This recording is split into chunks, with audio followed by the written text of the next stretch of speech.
Hey there, gardeners. Today I want to talk to you about something I use to prevent pests from getting at my leafy greens, my beets, my radishes, my chard, kale, anything that really doesn't require pollination. It works best for those. You can put this over things that need to be pollinated, but you need to open it up to let the pollinators in. But there's many crops that we grow that really don't need pollination, so you can use this method and just leave it on. The rain can get through this, but basically it's taking a half-inch PVC pipe that you can get at your hardware store, and these are PVC clamps that I got off of the web. Here's a half-inch size and a 1-inch size, and I also bought a 1-inch PVC pipe that I cut into sections and hammered them into the ground, and then this half-inch fits inside the 1-inch, and that's what I make the arch out of. And then you can see the greens look great under here. There's no holes in them, nothing's been eating them, and I wrap this netting around and I attach it to the 1-inch and half-inch. I use a couple clamps just to be sure, just to make sure it doesn't come off. And there you go. And it's been working really well. I have chard and kale growing in another one. I used to get so many holes in my kale, it wasn't even edible. But now with this method, I'm getting great harvests, more than I can eat. I have beets growing here, and you can eat the beet greens as well as the root itself. So during the season, while you're waiting for the root to get larger, you can just clip a few. Don't take all the leaves off of a beet, but take a few off of each one, a leaf off of each one. You can chop that up and put it in a salad. But this works really well. Now, I originally got the cheapest insect netting I could find, and it ended up running like nylon stockings and larger holes, and the insects got in, and then they were trapped inside and had a feast. So you don't want to do that.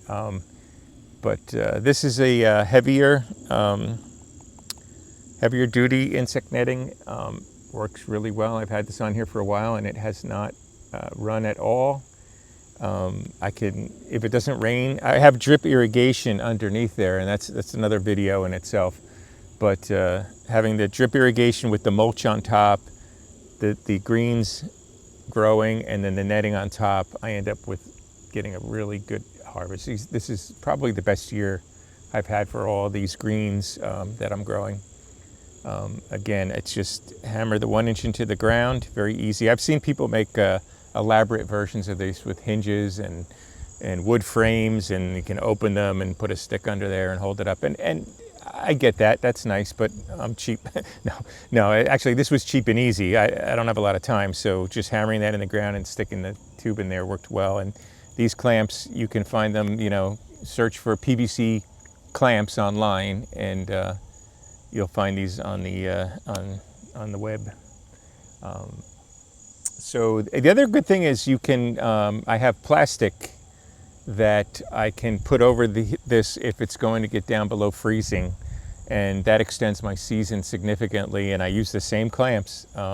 Really, you don't even have to take the netting off, but when you get to that part of the year, there's really no insects, so you can take the netting off at that part of the year and then just put the plastic on when it's needed. And that works pretty good as well. It's a lot cheaper. Greenhouses are like $600 to $2,000 to $15,000, and this was I think $10 for the netting for both of these, and I got more for over there. And these clamps were cheap. The PVC piping's pretty cheap. Probably a bed like this was probably like $25 to set up. And it works really well, so I'm really happy with it. And I'm going to get it set up for my cold crops, broccoli, cauliflower. I have them in the seedling size, and I'm going to put them in the ground, and they can go all the way through October into November if I have the plastic that I can clamp over it. But that's my tip for the day.